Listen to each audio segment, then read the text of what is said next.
ጋሽ ተስፋዬ ምን ይሆን የነገሩት? እስከዚያ ጊዜ ድረስ ስሜ ማህደር ነበር። 8ኛ ክፍል ነበርኩ። አንድ ቀን አባባ ጠራኝና ማህደሬ ስምሽን ላስቀይረው ነው አለኝ። እውነቱን ለመናገር ማህደር ትንሽ የመዝገብ ቤት ስም አይነት ይመስለኝ ስለነበር ሊቀይርልኝ መሆኑ ደስ አለኝ። የኔ ቢሆኑ ብዬ የምመኛቸው 1-3 ስሞች ነበሩ። ሶስና የጓደኛዬ ስም ነው፣ ፌቨን፣ ሩሃማ ወዘተ። ስም ልምረጥ አልኩት በችኮላ። አይ መርጬልሻለሁ፣ ከዚህ በኋላ ስምሽ ማህደረ ሰላም ነው። እንግዲህ እናቴ ስም ሰላም ነው። አባባ ያደረገው ነገር ቢኖር ማህደር እኔን ከፍቶ የእናቴን ፋይል እኔ ውስጥ አስቀመጠው ወይስ ቀበረው? ዳኞች ነገራቸውን ሲጨርሱ ወደ መዝገብ ቤት እንደሚሉት በመዶሻ የተቀመጥንበትን የምግብ ጠረጴዛ አልለቃውም እንጂ ኮስተር ማለቱና ሌላ ጥያቄ እንዳላበዛበት መጣደፉ ቁርጥ ዳኛ። ብዙ ሰዎች ስምሽን እንወደዋለን ይሉኛል፣ አብርሽን ጨምሮ። ስሙን ቄስ ይጥረውና የሆነ ሰላም ያለው ስም ነው ምናምን ይላሉ። ስሜ ውስጥ የተደበቀውን ዘግናኝ ጦርነት ማን በነገራቸው? ስሜን ማህደር ያለኝ ራሱ አባባ ነው። በኋላ የከለሰው ግን በአባባ ያደረ ሰይጣን ይመስለኛል። ታዲያ ስምን መልአክ ያወጣዋል፣ ሰላም ያለሽ ልጅ ነች ይሉኛል። እዚህ ላይ እውነት አላቸው። አባባ የኔ መልአክ ነበር። ክንፍ የሌለው መልአክ ለሚሉኝ ክንፍ ነበረው። እንደተኛ እናቴ ሰርቃ በረረችበት እላለሁ ለራሴ። ሰው ድልድይ ላይ አይኖርም።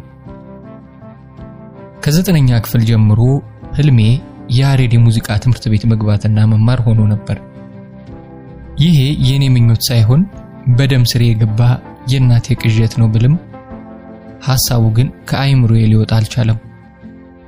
አንድ ቀን በስንት መለማመጥ ማሳሳቅና መለሳለስ ይሄን ምኞቴን ለአባባ ነገርኩት። አቢ ነው የምለው። ያሬድ ገብቼ ሙዚቃ መማር በጣም ነው የፈለኩት። በእቴትዬ ሞት ፍቀድልኝ።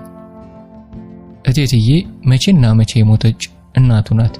በሷ ስም ተለምኖ እምቢ ያለውን ነገር አላስታውስም። ፊቱ ተቀያይሮ ቃል አጥሮት አፍጥጦብኝ ቆየና ግንባሩን በእጁ እየፈተገ የረገመኝ ሰውማ አለ ብሎ ተነስቶ ወጣ። አባባ ፊት ላይ የነበረው ቁጣ እንኳን እኔን አቅመ ደካማ ልጁን ይቅርና ያሬድ ሙዚቃ ትምህርት ቤቱን እንደ ባቢሎን የሚያፈራርሰው ይመስል ነበር። ምኞቴን እርግፍ አድርጌ ተውኩት። እንኳን አባባ ማንም ፊቱን ሲያዞርብኝ እደነግጣለሁ። ውስጥ የሆነ ነገር ይፈራረሳል። አባባ በቆመ በተቀመጠ ቁጥር እንደ ድመት እየተሻሸሁ ተለማምጬ ከሳምንታት የመረረ ኩርፊያ በኋላ ወደ ቀድሞ ፊቱ ተመለሰ። ቢሆንም ዩኒቨርሲቲ ገብቼ እስከመመረቅ በጥርጣሬ ነበር የሚያየኝ። እኔም በውስጤ ስለ ያሬድ ትምህርት ቤት ማሰብ አላቆምኩም።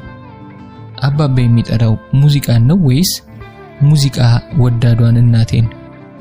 እሺ እናቴ ሐኪም ብትሆን ኖሮስ? አካውንታንት ወይም ነጋዴ ብትሆን የሆነችውን ሁሉ አታጠኝ የሚለኝ ነበር? አባባ ቢፈቅድልኝና በመዘገብ ኖሮስ የእውነት ትምህርቱን ወደው ነበር? ሙዚቃ ራሱ ወዳለሁ፣ ወደ እናቴ መቅረቢያ መሸጋገሪያ ድልድይ እንጂ መዳረሻዬ ባይሆንስ? ይሄኛው ትንሽ አሳመነኝ። በራሴ ጸብ ገላጋይ ሲሆን ኑር ያለውና ለራሴ እንደመፎከር ደገምኩት። ሙዚቃ ወደ እናቴ መሸጋገሪያ ድልድይ እንጂ የኔ ጣፋንታ አይደለም።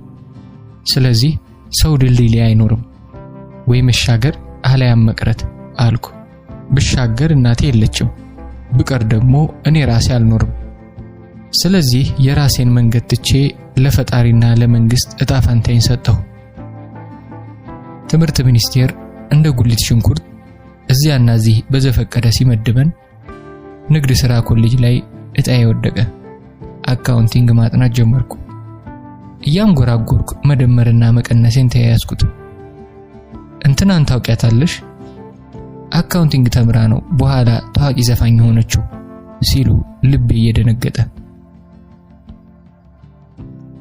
ዜማ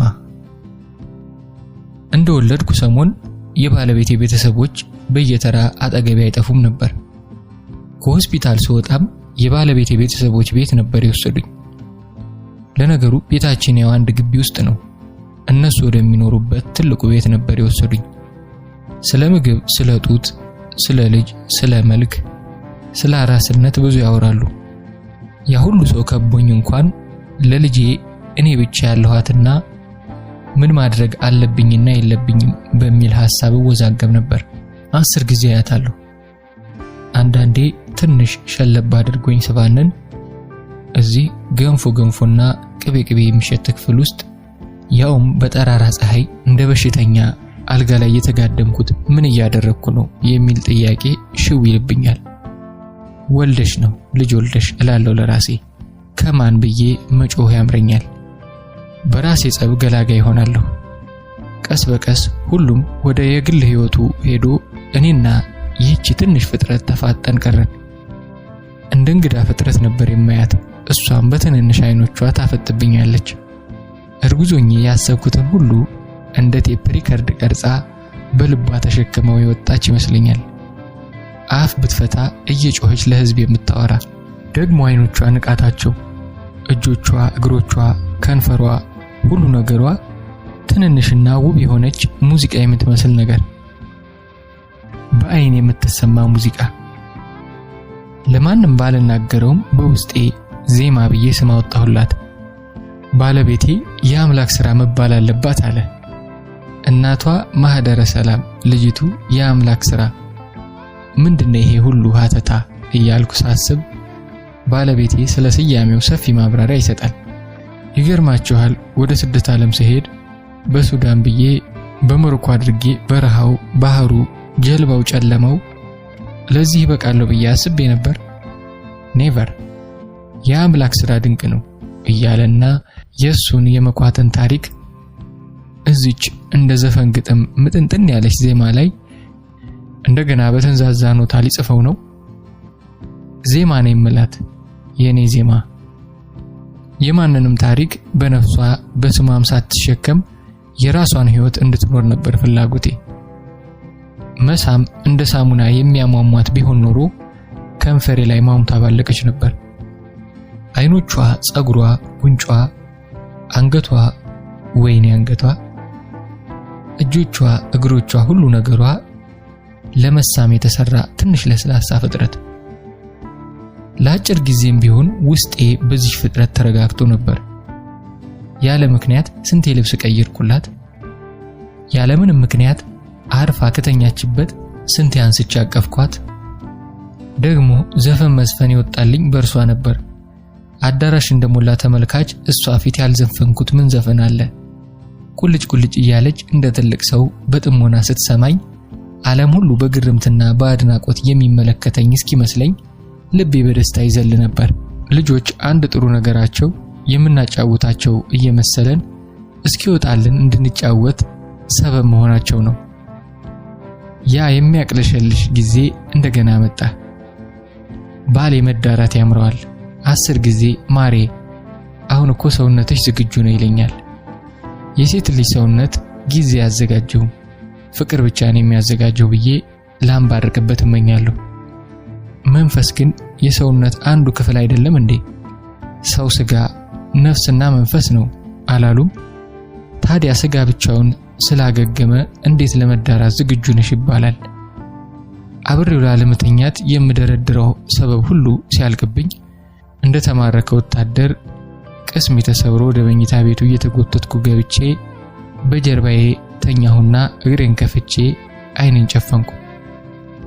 እንደዚህ ሳደርግ ሌላኛዋ ማህደረ ከመኝታ ቤት ውጭ ቆማ ይህችኛዋን ወደ ውስጥ ገፍትራ ያስገባቻት ነው የሚመስለኝ። የተበታተንኩኝ ብዙ የሆንኩኝ አይነት። ፍቅር ከላይ የለበሽውን አታውልቂም ይለኛል። ከላይ ምን ጉዳይ አለ ማለት ያምረኛል። አይኖችን ጨፍኜ አስባለሁ። እነዚህን ወተት ያጋቱ ጡቶቼ ከልጄ ጋር መሻማት አማረህ? ሁሉም ነገር ጊዜ አለው። አሁን ጡቶቼ ለወንድ ሐሴት የሚሰጡ ነገሮች አይደሉም፣ የወተት ዕቃዎች ናቸው። በቃ ያንኛው ትውልድ ነኝ። ይሄ ትውልድ የሚያውቀኝ በእናትነት ነው። እማማ ነኝ፣ ባልቴት፣ የጨረስኩ ማሂ ሰላም፣ ማሂ ረብሻ፣ ማሂ ማንም፣ ማሂ ምንም። ሚስትነት ይሁን እናትነት ክብር ይበሉት ወግ ሰው በህይወት ተገዶ እስከ ተጫነበት ድረስ ምናቸው ያኮራል። አበባም ይሁን ድንጋይ በግድ እስካሸከሙን ድረስ ያው ሸክም ነው። በዚህ መሃል ደግሞ አእምሮዬ ፊዚክስ የሚመስል ሐሳብ ያሰላስላል። ለምሳሌ ላለሁ ይሄ ከላይ ላይ የተከመረብኝ ባለቤቴ ክብደቱ ትንፋሽ ያሳጥረኛል። በክብደት ከአብርሃም በጣም ያንሳል። አብርሽ አንድም ቀን ክብደቱ ተሰምቶኝ አያውቅም ነበር። ያውም 4 ዓመት ተሸክሜው እና ዝም ብዬ ነው የምቀባጥረው። እናንተ ሸክማችሁ የከበዳችሁ እንደኔ ሸክማችሁን ለማቅለል ብላችሁ በገባችሁበት ነገር ሌላ ሸክም ከመጨመር ያድናችሁ። አደባባይ በአንድ የቋግሚ ማለዳ ስርቅርቅ የሚል የሴት አባውዴ ድምጽ ከእንቅልፍ ያነቃችኝ። በዚያ ውብ ድምጽ የባለቤቴን እናት እያሞገሰች ነበር። ጓዳሽ ለሁሉ ክፍት እንደ አደባባይ፣ ደግነትሽ መብራት በዓለም የሚታይ፣ ፊትሽ የማይቆጥር የመጣው ቢመጣ፣ ቸርነትሽ አይነጥፍ ቢወጣ ቢወጣ። ከዛች የአባውዴ ግጥም በላይ የባለቤቴን እናት የሚገልጽ ምንም ነገር የለም። ያ ግጥም የባለቤቴ እናት ፎቶ ነበር። ከባሌ ዮናስ ቤተሰቦች ቤት እንደ አደባባይ ሰው አይጠፋም። የክርስትና አጎቶቹ፣ የሩቅና የቅርብ ዘመዶቹ ብዛት ለጉድ ነበር። ጭራ ለከተባለ በሳምንት 2 እና 3 እንግዳ መምጣቱ አይቀርም። ታዲያ ባለቤቴ በተቸገርንበት ሰዓት አንደኛቸውም አልነበሩም ይለኛል። ወልጄ 1 ዓመት አልፎኝ እንኳን ያራስ ጠየቃ ያሉ የሚንጋጉት ዘመዶቻቸው ብዛት ይገርመኝም ይጨንቀኝም ነበር። ለይቶለት እንግዳ ተብሎ የሚመጣው ይቅርና በዚህ ሳልፍ ሰላም ልበላችሁ ብዬ ብሎ ጎራ ካለ በኋላ ግማሽ ቀን ቆይቶ የሚሄደው ሰው ብዙ ነበር። እናቲቱም እንግዳ ይወዳሉ። እንግዳ በመጣ ቁጥር 1 ቀን ፊታቸው ላይ ቅሬታ አይቼ አላውቅም። ለሳቸው ሁሉም ሰው የመድኃኔዓለም እንግዳ ነው። እህቶቹም በእናታቸው ወጥተው ነው መሰል ሽር ጉድ ብለው እንግዳ ማስተናገድ ይችሉበታል። የሚገርም ትህትና ያላቸው 2 እህቶች አሉት። እናታችንን ትተናን ሄድም ብለው እስካሁን ያላገቡ። ታዲያ እናቲቱ ግቢው ሰፊ ባትሄዱ እንኳን እዚህ አምጧቸውና ኑሩ፣ አንቺ በዚህ በኩል ቤት ብትሰሪ አንቺኛይቱ በዚህ እንዳለሁላችሁ ወለድ አድርጉ ይላሉ። ታዲያ ይሄን ሳይ ወደ ኋላ ተመልሼ የራሴን ህይወት እታዘባለሁ። እኛ ቤት እንግዳ ተብሎ የመጣበት ጊዜ ትዝ አይለኝም። በጣም አልፎ አልፎ የሰራተኛችን የጥጊ አባት ይመጡ ነበር። እሳቸውም አይቆዩም። ወይ ከገጠር ለሕክምና አለያም ለሆነ ጉዳይ ከተማ ብቅ ሲሉ እግረ መንገዳቸውን ነበር ልጃቸውን ለማየት ቤታችን ጎራ የሚሉት። ተሸማቀው በር ስር ያለች ወንበር ላይ እንደተቀመጡ የሚበሉም ከሆነ በልተው ቡናም ከተፈላላቸው ጠጥተው ይሄዳሉ። ከፍ ስል የሰው ናፍቆቴን ለመወጣት እንደሆነም እንጃ በጣም ብዙ ጓደኞች ነበሩኝ። ደሞዝ የሚያልቀው በሰርግ በልደትና በክርስትና ስጦታ በጓደኞቼ ቤት ስዞር ነበር። ቆይቼ የተረዳሁት ነገር ጓደኞቼን በስጦታ ልገዛቸው እየታገልኩ እንደነበር ነው። ዛሬ ላይ አንዳቸውም የሉም። ዛሬ እዚህ አደባባይ ላይ ነው የተሰጣሁት። ታዲያ ሁላይ የባለቤተሰቦች ዘመድ አዝማድ ነን የሚሉ በዙሪያዬ የሚያንዣብቡ እናቶች ያስጠሉኛል። ያው አንቺም እናት እኛም እናት በሚል ሂሳብ ስለ ጡጦ፣ ስለ ዳይፐር፣ ስለ ምናምን ሊያወሩኝ ሲጀምሩ ሰበብ ፈጥሬ ከወሬያቸው ርቃለሁ። በጣም ጥልቅ ቢሆንም ለራሴ ብቻ የገባኝ አንድ ነገር አንዳንድ ሴቶች ስለ ልጅ ጸጋነት ከሚያወሩት በላይ በመውለድ አደገኛ መቀዣበር ውስጥ ይገባሉ እና ወጣት ሴቶች ወደዚህ የመቀዣበር ዓለም እንዲዘፈቁ ሳይሰልሱ ይመክራሉ። ውለጅ እንጂ ሲሉ እኔ ያየሁት ደስታ ማለት ብቻ አይደለም፣ የቀመስኩትን ፍዳ አንቺም ቅመሽ የሚል ምቀኝነት ውስጡ ያለ ይመስለኛል። እና ስለወለድኩ ብቻ ጓደኛቸው ሊያደርጉኝ ይፈልጋሉ። ወሬያቸው ይደክመኛል። አንዳቸውም ስለ ድሮ ፍቅረኛቸው አያወሩም። ከእናታቸው ማህፀን ሲወጡ ባሎቻቸው በማቀፊያ እየተቀበሉ ወደ ቤታቸው ይወስዷቸው ይመስል ስለ ትላንት ስላለፉበት ህይወት ቢሞቱ አያወሩም። እኔ ስለ ትዳር፣ ስለ ልጅ ልቤ አርፎ ማውራት አልችልም። ገና ነኝ። ያልተዘጋ ህይወት ሂሳብ በልቤ ያለ መንገድ ለመንገድ መሳሳም፣ በየጥሻው መጓተት፣ በየሲኒማ ቤቱ ጨለማ መጎነታተል ልቤ ይሻል። ገና ነኝ። ስጋዬ እንጂ ነፍሴ ለእናትነት አልተዘጋጀችም። ጨዋ ሚስት አይደለሁም። ምን አለ ዳይፐርና ምናምናችሁን ይዛችሁ ወደዚያ ብትሄዱልኝ። የሚሰትር ነገር ይሰትራችሁ። እንዲህ በወጣትነት በትዳር መሰተር መባረክ ነው ይሉኛል። ነፍሶብኛል። ውስጥ ያውሎ ነፋስ አለ። እንደፊኛ ውስጤን ሞልቶ አቅልሎኛል። ወደ ነፈሰበት እንድንሳፈፍ አድርጎኛል። ይሄ ባል የሚባለው ሰውዬ የነፋስ ጣት ላይ ነው ቀለበቱን ያጠለቀው። አንዳንዴ ልጅ ለሆነ ሰው መስጠት ያምረኛል። ወይም ልጅ ለባሌ እናት ሰጥቼ በዚያው ፍርድ ቤት ጎራ ብዬ የፍቺ ወረቀት ማጻፍና በሰው ልኬለት ወደዚህ ቤት አለመመለስ። ሐሳብ ያስደነግጠኝና ዜማን አንስቼ ጥብቅ አድርጌ አቅፈታለሁ። ሁልጊዜም ውስጤ ይቅርታ ይጠይቃታል። ይቅርታ ስላት አባባ ትዝ ይለኛል። ላገባ 2 ሳምንት ሲቀረኝ አባባ አድርጎት የማያውቀውን እስኪ ዛሬ ራት ልጋብዝሽ አለኝ። ደስ ብሎኝ ተያይዘን ወጣን። ራት በልተን ስናወራ ማህደሬ መቼም ላንቺም ለወንድሞችሽን ያለፈው ጊዜ ቀላል አልነበረም። ከዚያ ሴት ስለወለድኳችሁ ይቅርታ አድርጊልኝ። ሰው ነኝና ወድጃት ነበር፣ ግን ሁኔታዋን ከጅምሩ እያየሁ እናንተንም በመውለዴ ራስ ወዳድነቴ ጭፍን ቢያደርገኝ ነው አለኝ። እኔም ገና ካሁኑ ከባለቤቴ ስለወለድኳት ሳይሆን በዚህ መወዛገብ ውስጥ ሆኜ ስለወለድኳት ይቅርታ ይላል ውስጤ። በእግሮች መካከል ፈጣሪ ሴት ልጅ ድንግል አድርጎ የፈጠራት ለምንድን ነው? ምናልባት ከምታገባው ወንድ ውጪ ሄዳ እንዲህ አይነት መዘበራረቅ ውስጥ እንዳትገባ ልዩ የተፈጥሮ ማስጠንቀቂያ ይሆን? ድንግልና ከልባችንና ከአይምሮአችን ጋር የተያያዘ የሴትነታችን ማዕከል ይሆን? ወይስ ዙሪያችንን እንደ መንፈስ የከበበን የማይታይ ስስ መስተዋት? ለምን ሴቶች ብቻ ተለይተን እንደዚያ ተፈጠርን?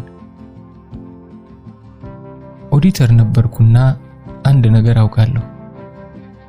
የከበረ ነገር የተቀመጠበት ካዝና ምንጊዜም በጥብቅ ማህተብ የታሸገ ነው። ምን ችግር አለው ማንስ ቢከፍተው? ይሉት አጉል ፈሊጥ ከየት የመጣ ጅል ሐሳብ ነው? ከጋብቻ በፊት ወሲብ ምንም ችግር የለውም ያሉኝ አሁን የት ናቸው? እውነት ነው የፈሰሰው ውሃ አይታፈስም። ግን ስንደናበር የደፋነውን ውሃ መደፋቱ ልክ ነበር ማለት የጅል ሙግት መራርም ቀልድ ነው። በተለይ የሚያሳዝነው እንደፈለገ የሚረግጥ ወንድ እግር ስር ብርጭቋችንን ከከበረ መደርደሪያው አውርደን ማስቀመጣችን ጎንበስ ብሎ እንኳን ምን ተሰበረ ምንስ ተደፋ ለማይል ደንታ ቢስ ያጅ። ከጋብቻ በፊት ወሲብ ከጋብቻ በፊት እልል ያልተባለለት ጋብቻ መሆኑን እንዴት አልነገሩኝም? ጉዳዩ የ5 ደቂቃ ያበደ የሥጋ ፍላጎት ብቻ ነው እንዴ? የሚተኛን ወንድ በእግራችን መሃል አልፎ የሚሄድ መንገደኛ ነው? የሴት ልጅ እግሮች የከተማ መግቢያ ላይ እንደተተከለ የእንኳን ደህና መጣችሁ ቅስት ናቸው። በዚህ አልፎ ወደ ልባችን ከተማ የሚገባ ጸጉረ ልውጥ መቼ እንደሚወጣ ማን ያውቃል? እንደ ሁኔታው የከተማችን ነዋሪ ሆኖ ከመኖር አልፎ አንዳንዱ እንዲያውም የከተማችን ከንቲባ ሆኖ ቁጭ ሊል ይችላል። አንድ ከተማ ስንት ከንቲባ ይኖራታል ታዲያ? አልፎ መሄድ የሚባል ነገር የለም። ደመቀም ደበዘዘም ሁሉም ትላንታችን ውስጣችን ተቀማጭ ነው፣ ያውም ዙሪያችንን ጋር እየተጋፋን። ከገጠር እስከ ከተማ ከተማሩት ፊደል አጠገብ ዝር እስካላሉት ድረስ የሴት ልጅ የእድሜ ልክ ችግር እንደ ባቡር እየተጎተተ የሚያልፈው በእግሮቿ መሃል ነው። እያንዳንዷ ሴት በፍቅርም ይሁን በሌላ መንገድ እግሯን ከከፈተችባት ቅጽበት ጀምሮ በስጋ በነፍስ በመንፈስ እድሜ ልክ የሚከፈል ዕዳ ከህይወት ግምጃ ቤት ትበደራለች። ይመስለናል ስላገባን ዕዳችን የሚከፈል፣ ይመስለናል ስለወለድን ነፃ የምንወጣ፣ ይመስለናል በሀብትና ስኬት ማማ ላይ ስለቆምን ትላንታችን የሚፋቅ። ድንግልና ይህን የዕድሜ ልክ ብድር ከመውሰዳችን በፊት ብድሩን ምን ላይ እንደምናውለው ቀድመን እንድናስብ የተቀመጠ የተፈጥሮ ማስጠንቀቂያ ነው። ስለ ስጋ ድንግልና ብቻ ማለት አይደለም። መንፈሳችን ምንጊዜም ድንግል ነው። ማንም ጋር ከመጋደማችን በፊት ህሊናችን ይሄ ሰው ማን ነው ሲለን ያቺ ጥያቄ ያቺ ከፍላጎትና ስሜታችን ጋር እየታገለች ወደ ኋላ ልትጎተተን የምትሞክረው የውስጥ ጩኸት እሷ የመንፈሳችን ድንግልና ናት። ያቺ ድንግልና ቦታዋ ህሊና ነውና ጾታ የላትም። ወንድም ሴትም ላይ አለች። ለባለቤቴ ዮናስ እንዳረገዝኩ የነገርኩት ቀን በደስታ ምድር ጠበበችው። ምሳ ውጭ ካልጋበዝኩሽ አለ። የአዲስ አበባን ውድ ሆቴሎችና ሬስቶራንቶች ስም ሲያነሳ ሲጥል ሁልጊዜ አብርሃም ጋር እንገናኝበት የነበረው ሜክሲኮ አካባቢ ያለ ሬስቶራንት እንዲወስደኝ ነገርኩት። ነፍሴ ናፍቃ ነበር። ሰው ብቻ አልነበረም፣ የበፊት ፍቅረኛዬም ብቻ አልነበረም የናፈኩት። ደረጃዎቹ ናፍቀውኝ ነበር፣ ወንበሮቹ ናፍቀውኝ ነበር፣ የዚያ ቤት ሙዚቃ ናፍቆኝ ነበር፣ ሁሉም ነገር ናፍቆኝ ነበር። በቃ አረገዝኩ፣ በቃ አለቀ። ልክ እንደሚወዱት ሰው መቃብር እርሜን ላወጣ ነበር የሄድኩት። ባሌን እየጎተትኩ ወደ ለቅሶ ቤት ሲወስዷቸው ኃይሎ ጋር እያሉ የሚሄዱ ምስኪኖች ምንኛ ያሳዝናሉ። ባሌ እንደዛ ነበር። ምሳ በልተን ዮናስ የባጤ ቆጡን ሲያወራ ስለፈረደባት አሜሪካ ፊት ለፊት አብርሃም ሲገባ አየሁት። ልክ የዓመት ቀጠሮ እንደያዘ ሰው ከዚያ በፊት ለዓመት በአካል አላየሁትም ነበር። ልቤ ተመንጥቃ ልትወጣ ምንም አልቀራትም። ትንፋሽን ዋጥ አድርጌ ያላየሁት ለመምሰል ሞከርኩ። አይቶኛል፣ ተያይተናል። በጣም የሚያሳዝነው ነገር ትንሽ እንኳን አልደነገጠም። ፍቅረኛውን ወንድሟ ጋር ተቀምጣ ያያት ወንድ እንኳን ከዚህ የተሻለ ይደናበራል። ተረጋግቶ አንድ 3 ጠረጴዛ ያህል ርቆ ፊት ለፊት የተቀመጠ፣ ፊት ለፊቴ ሌላ ቦታ አልነበረም። ነበር፣ ትዕቢቱ ነው። ሌላ ወንድ ጋር ስላየሁሽ አልቀናሁም፣ የራስሽ ጉዳይ ነው። ወደ ጠረጴዛው ሳቀረቅር አንዳች ኃይል ጸጉሬን ይዞ ወደ ኋላ የሚጓትተኝ ይመስለኛል።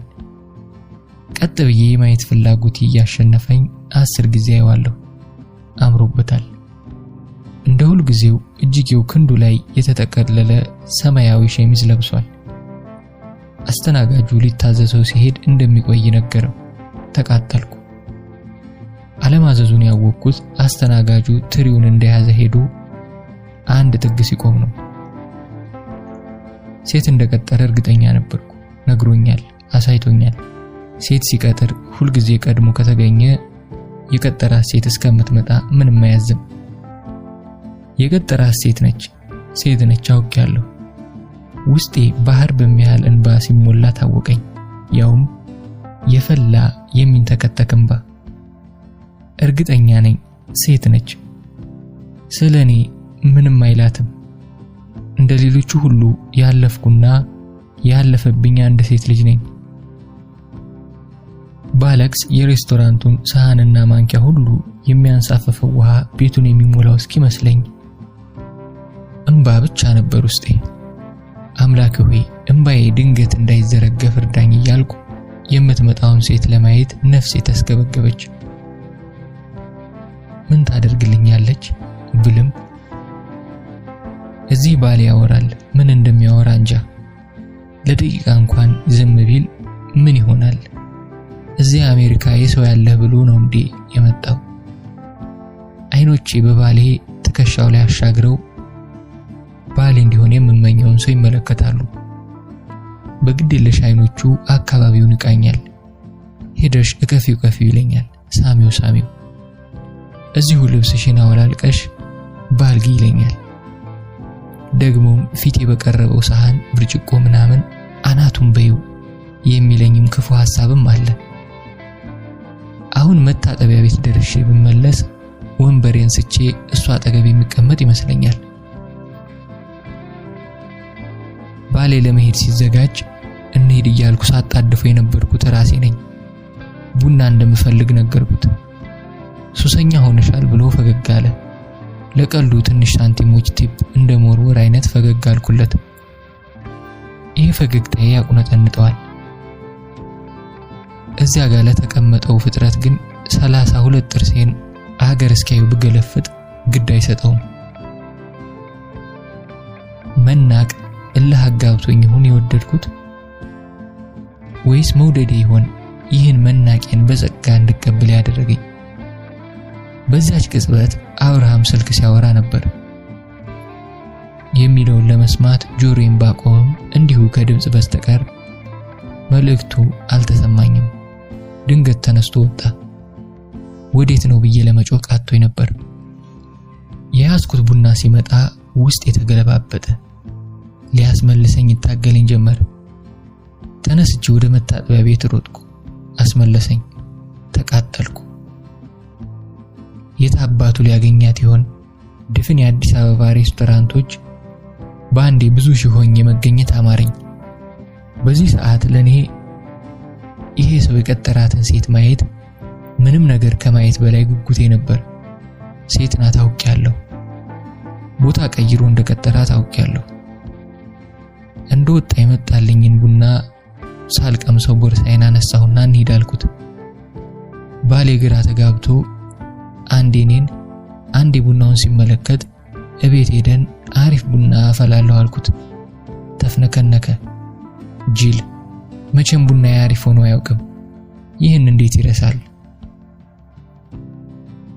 ማናት? ረጅም የሚያማምሩ እግሮች አላት ቀይ ሴት። እግር ይወዳል እንደ ውሻ።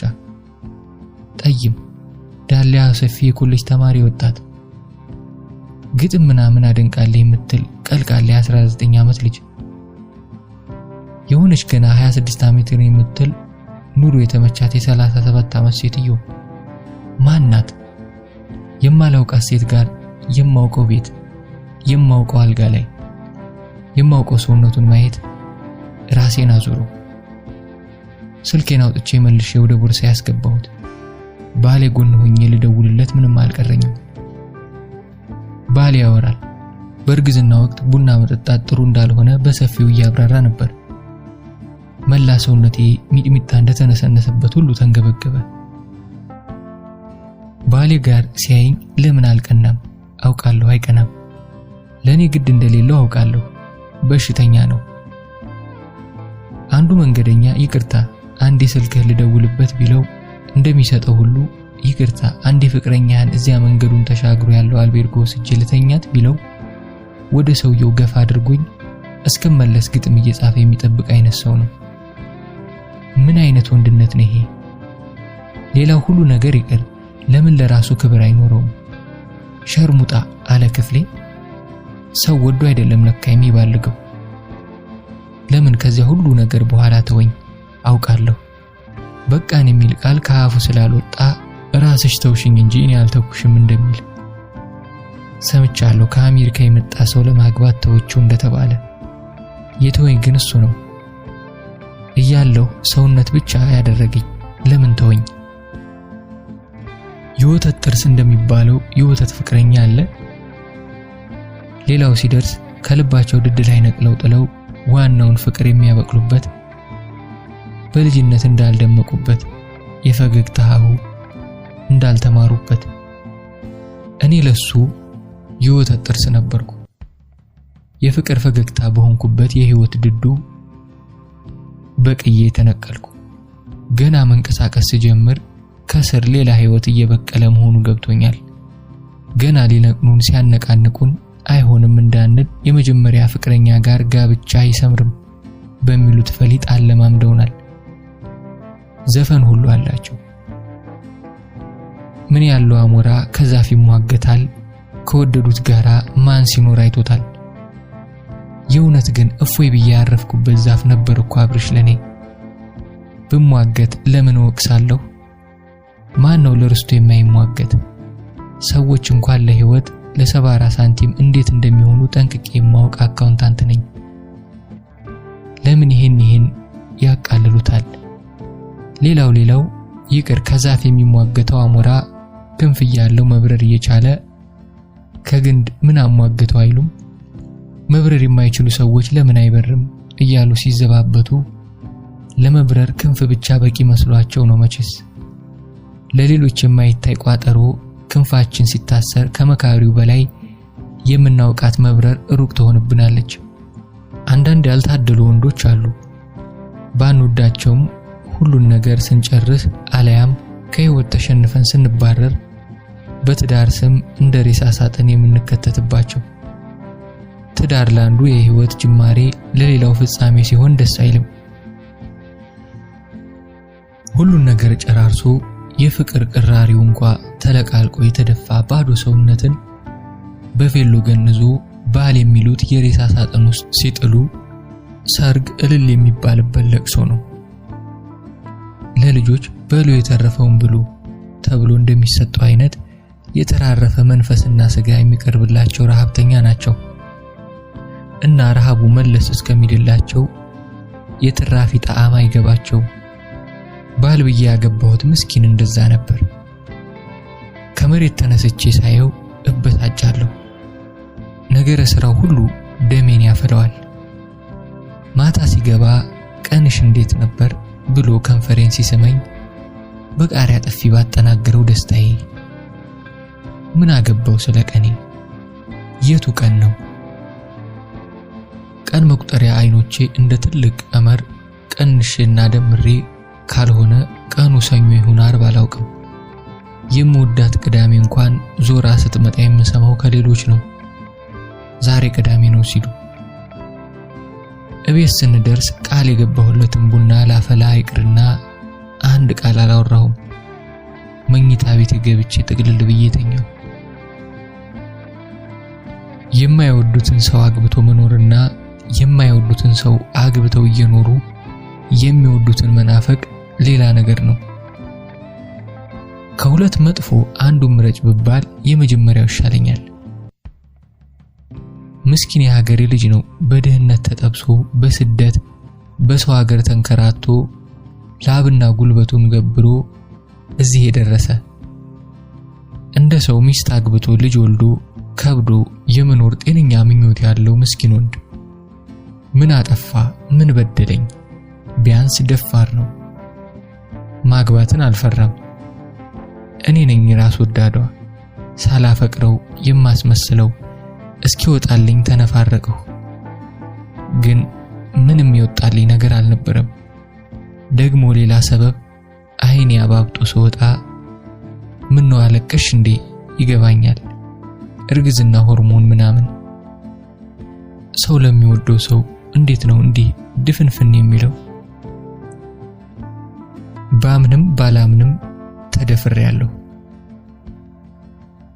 መደፈር ጉልበተኛ እጅና እጅን ይዞ በጉልበቴ በፈለቀቃቸው እግሮቹ መሃል ገብቶ ኃጢያቱን መድፋት ብቻ አይደለም፣ ለምኖ ተለማምጦ እባክህ ብሎ እግር ስር ወድቆ መደፈርም አለ።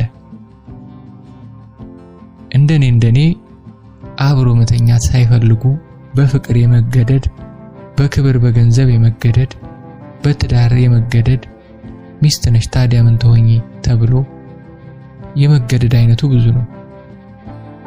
እድሜሽ አመለጠሽ ቶሎ ወለጂ ተብሎ ልብ ያልከጀለውን በጀርባ ተንበልብሎ መቀበል። ሕግ መደፈር የማይለው ብዙ ነው አይነቱ። ለዚህ አይነቱ ችሎታ አይቆምም።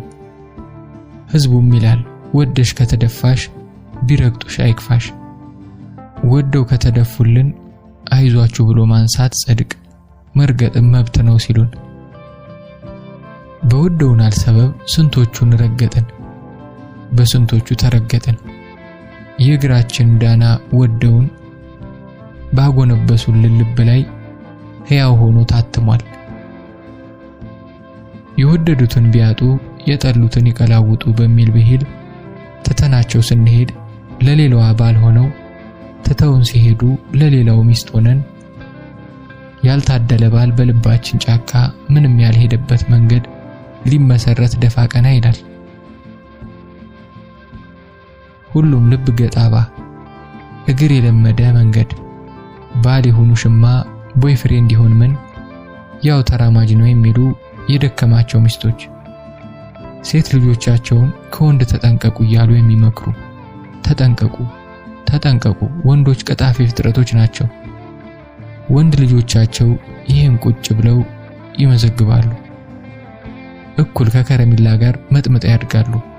እናም ከፍ ሲሉ ቀጣፊ ሆንኩት ፈልጌ አይደለም፣ ወንድ አድርጎ የፈጠረኝን አምላክ ጠይቁት፣ ካላመናችሁ እናቴንም ጠይቋት ሁለተኛ ምስክር ናት ይላሉ። አይሄድም ወይ ይሄ ሰውዬ? ባለቤቴ ዮናስ እረፍት ብሎ ከአሜሪካ ከመጣ በኋላ 2 ዓመት ለሚጠጋ ጊዜ እዚሁ ቆየ። አትሄድም እንዴ ብዬ በግልጽ ባልጠይቀውም ምን አላት ከመሄዴ እኔን ነው አሜሪካን የወደደችው እንዳይል ፈርቼ፣ ውስጤ ግን ይዞኝ ከዚህ ሀገር ይሸሻል ብዬ የተደበቅኩበት ሰውዬ በማላውቀው ምክንያት ከአሜሪካ እየሸሸ እኔ ውስጥ መደበቅ መጀመሩ አስገርሞኝም ግራ አጋብቶኝም ነበር። ሲቲዝን ስለሆንኩ ችግር የለውም ቆይቼ እሄዳለሁ ይላል። ሳልጠይቀው እናቱና እህቶቹ በመቆየቱ ደስ ብሏቸው እንዲያውም ረፍቱን አራዝሞ እንዲቆይ ይነዘንዙታል። እኔስ ስላለሁ በውስጤ እኔስ በቃ እዚህ ግቢ እየተብሰለሰልኩ እድሜዬን ልፈጅ። አንድ ቀን ታዲያ ራት ይዞኝ ወጣና በምሽቱ መርዶ አረዳኝ። ማሬ በቃ እዚሁ ሀገሬ ላይ ለመኖር ወስኛለሁ። ምን ማለት ነው እዚሁ? እዚሁ ኢትዮጵያ ነው? እየቀለድክ ነው? ኖ ቀልድ አይደለም። የምመጣበት አሳማኝ ሰበብ አጥቼ እንጂ ካሰብኩበት ቆይቻለሁ። አሁን አንቺ አለሽ፣ ያ ብያለች ልጃችን። ምን አደርጋለሁ እዚያ? አይምሬ እንደ አሸን የሚፈላ እንግሊዘኛ ጋር ለመተርጎም ሲታገል መዋል ሰልችቶታል።